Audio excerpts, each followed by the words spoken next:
And now you can ask Canva to create a catchy copy based from the instructions that I've given to you kanina. As you would see here, let's click on this and let's click ask Canva.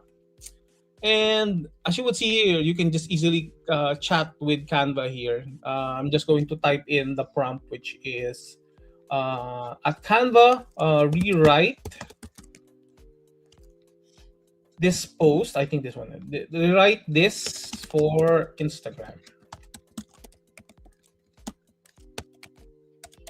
It enables us to have like an agent AI on which it will respond to our request, as you would see here.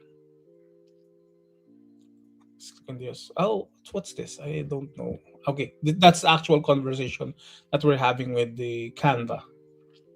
Okay, so as you would see here, this is the first one. I can easily switch from one to another, which is, let's say, this one.